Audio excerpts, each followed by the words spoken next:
ఈరోజు నామినేషన్ల ప్రక్రియ ఆల్మోస్ట్ పూర్తయింది. స్క్రూటినీ కూడా కంప్లీట్ అయింది.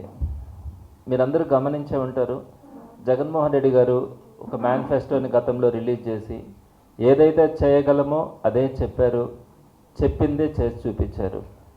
అదేవిధంగా తనను నమ్ముకున్న వాళ్ళకి, ప్రజలకు అందుబాటులో ఉండే నాయకులందరికీ కూడా టికెట్లు ఇచ్చి ఒక మంచి నాయకులని, ప్రజలకు అవసరమైనటువంటి నాయకులని, గడప గడపకి తిరగగలిగేటువంటి వాళ్ళని 5 సంవత్సరాల పాటు ఓపికగా, ఓర్పుగా ప్రజలతో ఉండే వాళ్ళకి టికెట్లు ఇచ్చి ఈరోజు నామినేషన్ ప్రక్రియ అంతా కూడా పూర్తి చేయడం జరిగింది.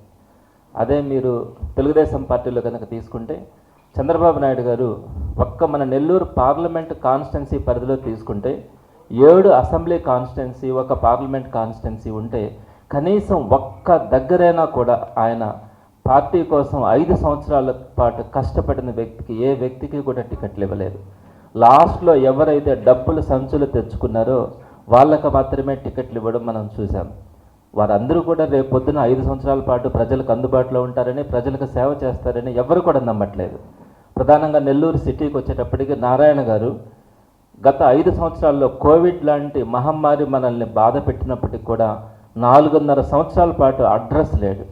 అతను కంటెస్ట్ చేసి సుమారుగా అనిల్తో పాటుగా ఓట్లు 2000 ఓట్లు తక్కువతో తెచ్చుకొని తన కోసం కష్టపడినటువంటి నాయకులను, కార్యకర్తలను ఏ ఒక్కరినే పట్టించుకోకుండా 4.5 సంవత్సరాల పాటు కనిపించకుండా చివరి 6 నెలల్లో ఇప్పుడు నేను కూడా పోటీలో ఉన్నానని, నేను దగ్గర డబ్బులు ఉన్నాయి, నేను ఖర్చు పెట్టగలనని తెలుగుదేశంలో ఉన్నటువంటి వారిని కూడా లెక్క చేయకుండా కేవలం ఒక ఎంప్లాయీస్ మీద డిపెండ్ అయ్యి ఈరోజు ఎన్నికల ముందుకు వచ్చినారంటే తెలుగుదేశం పార్టీ వారు కేవలం డబ్బులుంటే చాలు ఎన్నికల్లో గెలవచ్చు అనే అహంకారం వాళ్ళలో కనపడుతుంది.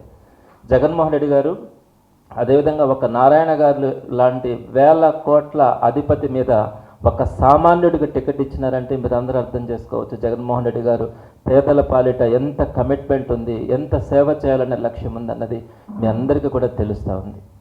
సో అలాంటి వ్యక్తుల్ని ఈరోజు ప్రజలందరూ కూడా ఆదరిస్తూ ఉన్నారు. ఈరోజు ఒక సామాన్యుడు, పేదవాడు ఖలీల్ అహ్మద్ అతను గెలుస్తాడని అనుకున్న వాళ్ళందరికీ కూడా ఈరోజు నెల్లూరు నగరంలో ఖలీల్ అహ్మద్ గారికి కానీ, అలానే విజయసాయిరెడ్డి గారికి కానీ, వారికి వస్తున్నటువంటి సపోర్ట్ కానీ, వస్తున్నటువంటి స్పందన కానీ చూసి అందరూ కూడా రాష్ట్రం అంతా కూడా ఆశ్చర్యపోతుంది. ఈరోజు నెల్లూరు నగరంలో ఒక మంచి మెజారిటీతో ఖలీల్ అహ్మద్ ఎంపీ కాన్స్టిట్యున్సీలో విజయసాయిరెడ్డి గారు గెలవబోతున్నారని అందరికీ కూడా అర్థమైంది. ఇది చాలా శుభ పరిణామం.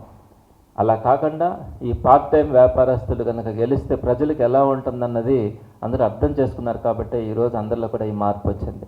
ఇకపోతే రెండవ పాయింట్కి వచ్చినప్పటికీ ఈరోజు జగన్మోహన్ రెడ్డి గారు మేనిఫెస్టో విడుదల చేస్తున్నారు. చాలా అద్భుతంగా ఏదైతే తను చేయగలను అనుకుంటాడో దాన్నే చెప్పారు, గతంలో చేశారు, ఇప్పుడు కూడా చేస్తానని చెప్పి ముందుకు వచ్చారు.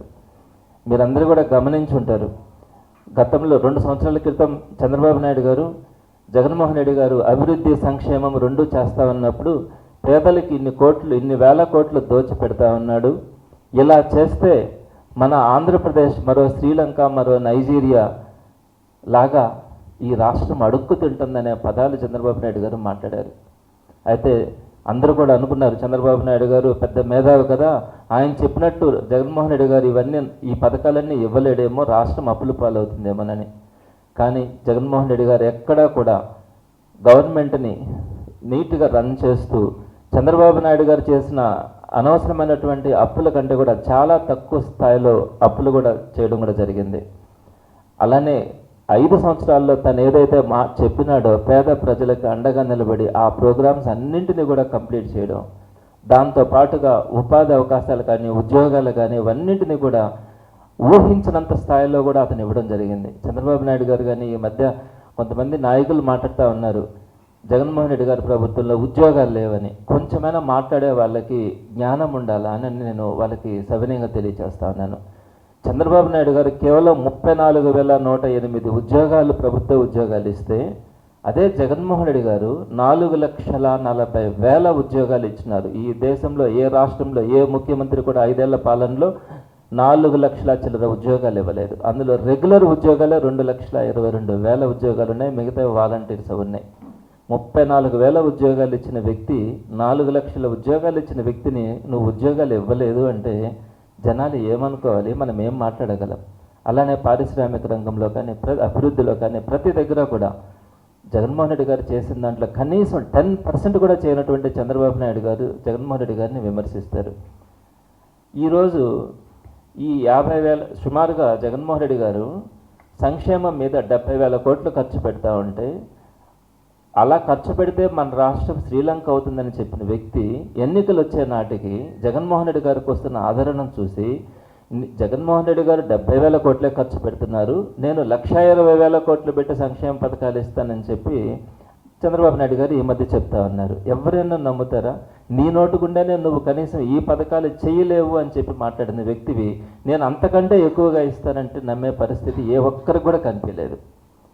ఈ క్రమంలోనే జగన్మోహన్ రెడ్డి గారు మరలా ఈరోజు మేనిఫెస్టోని విడుదల చేసినారు. నేను గతంలో ఏవైతే పథకాలు సంక్షేమం కానీ అభివృద్ధి కానీ ప్రతి ఒక్కటి కూడా అన్నింటినీ కంటిన్యూ చేస్తాను. ఆ చేయడంతో పాటు క్రమం తప్పకుండా ప్రధానంగా అమ్మఒడి అనేది ఈరోజు ప్రతి పేద తల్లికి కూడా తన బిడ్డను చదివించుకోవాలా అన్న ఆకాంక్ష పెరిగింది. సో అక్కడ 15,000 రూపాయలు ఇస్తుంటే 17,000కి పెంచుతాను అని చెప్పారు. అలానే పెన్షన్ ఈరోజు వృద్ధులందరూ కూడా 3,000 రూపాయల పెన్షన్ తీసుకొని గౌరవంగా బతుకుతున్నారు. ఈరోజు ఎక్కడ కూడా రోడ్ల పక్కన అడుక్కొని తినే వాళ్ళు కూడా చాలామంది ఉండేవాళ్ళు గతంలో. ఈరోజు ఆ సంఖ్య కూడా తగ్గుతూ ఉంది. పెన్షన్ సక్రమంగా 3,000 రూపాయలు 1వ తేదీన వస్తుంది కాబట్టి ఈరోజు సగర్వంగా బతకగలుగుతున్నారు. వాళ్ళకి కూడా 2 దఫాలుగా 3,500కు పెంచుతానని చెప్పి మాటలో కూడా స్పష్టత ఉంది. 2 దఫాలుగా పెంచుతానని చెప్పారు. అలానే రైతు భరోసాను కూడా 13,500 గతంలో ఇచ్చాను, ఇప్పుడు నేను 16,000కు పెంచుతాను అని చెప్పారు. మిగిలినవన్నీ కూడా ఏదైతే కాపు నేస్తం కానీ, ఈబీసీ నేస్తం కానీ, వైఎస్ఆర్ చేయూత కానీ, వైఎస్ఆర్ ఆసరా కానీ వీటన్నింటినీ కూడా ఎన్నిసార్లు 4 దఫాలుగా ఇస్తాను, 5 దఫాలుగా ఇస్తాను, ఎప్పుడు ఇస్తాను అన్నది కూడా స్పష్టంగా చెప్పిన జగన్మోహన్ రెడ్డి గారిని ఈరోజు ప్రజలందరూ కూడా ఎందుకు ఆదరిస్తున్నారు, ఎందుకు అంత ప్రేమను చూపిస్తున్నారు అన్నది అర్థమవుతా ఉంది. అదే చంద్రబాబు నాయుడు గారి మాటల్లో కానీ హామీల్లో కానీ ఎప్పుడు కూడా ఏది కూడా స్పష్టత ఉండదు. ఎంతమందికి ఇస్తారో చెప్పరు, ఎప్పుడు ఇస్తారో చెప్పరు. కాబట్టి మేనిఫెస్టో గతంలో జగన్మోహన్ రెడ్డి గారు చేస్తున్నటువంటి కార్యక్రమాలకి కొనసాగింపుగా అమ్మఒడి విషయం కానీ, పెన్షన్ కానీ, రైతు భరోసాను కానీ పెంచుకుంటూ మిగిలిన కార్యక్రమాలన్నింటినీ కూడా నేను కంటిన్యూ చేస్తానని చెప్పిన మాటలు, వాటిల్లో అస్పష్టత ఈరోజు ప్రజలందరూ కూడా విశ్వసిస్తూ ఉన్నారు. మీకు అందరికీ తెలుసు, చంద్రబాబు నాయుడు గారు గతంలో కొన్ని మాటలు మాట్లాడుతూ ఉంటారు. టీవీలు పెడితే మనకు అయ్యే కనపడతాయి.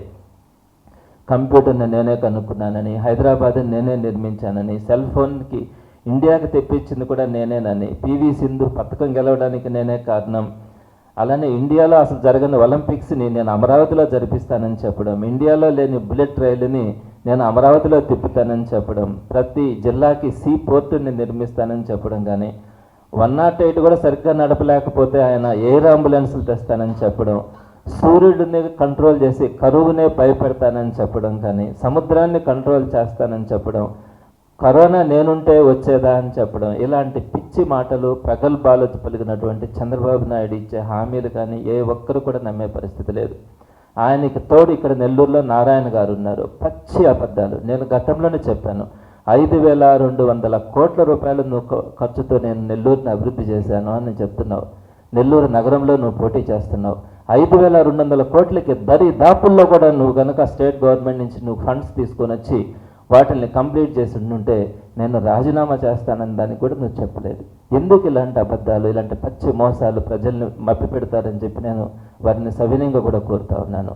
నారాయణ గారు, మీరు వ్యాపారం చేసుకుంటున్నారు, విద్యా సంస్థలు నడుపుతున్నారు, నేను గౌరవిస్తాను. మీరు స్టేట్ లెవెల్లో ఎదిగారు వ్యాపారంలో, నేను దాని గురించి మాట్లాడట్లేదు. కానీ మీరు ప్రజలకు సంబంధించి మీ దగ్గర కొంచెం కూడా మానవత్వం కానీ, కనికరం కానీ, పేదవాళ్ళని కానీ ఇలాంటి ఆలోచన మీ దగ్గర ఉండదు. మీరు రాజకీయాల్లో కనీసం మిమ్మల్ని నమ్ముకున్న వాళ్ళకి రేపు 5 సంవత్సరాల పాటు అండగా నిలబడతాననే మాట మీరు చెప్పలేరు. అలాంటి వ్యక్తి మీరు రాజకీయాల్లో అబద్ధాలు చెప్తూ నేనే చేసినాను అభివృద్ధి, నేను లేకపోతే అసలు నెల్లూరే లేదు అనే విధంగా మీరు మాట్లాడుతూ ఉంటే ప్రజలు అసహించుకుంటా ఉన్నారు. ఈరోజు మొదట్లో మీరు చెప్పిన మాటలు, చంద్రబాబు నాయుడు గారు చెప్పిన మాటలు లాగానే మీ మాటలు అందరూ కూడా నిజమేనేమో అని అనుకొని ఈరోజు అసలు నారాయణ గారు ఏం చేస్తున్నారంటే ఏది కనిపించట్లేదు, అప్పులు పాలు చేయడం తప్ప. అలాంటి వ్యక్తికి ఈరోజు ప్రజలు ఎవ్వరూ కూడా ఆలోచిస్తూ ఉన్నారు. ఇలాంటి వ్యక్తిని మనం గెలిపించుకోవాల్సింది. రేపొద్దున ఇతనితో పాటు నిలబడితే కనీసం మనకు అండగా కూడా నిలబడ్డని ప్రజలందరూ కూడా ఆలోచిస్తూ ఉన్నారు. కాబట్టి చక్కని మేనిఫెస్టోని జగన్మోహన్ రెడ్డి గారు ఈరోజు విడుదల చేసినారు. మాట చెప్పారు, మాట తప్పరు, ఆ మాట మీద నిలబెడతారు.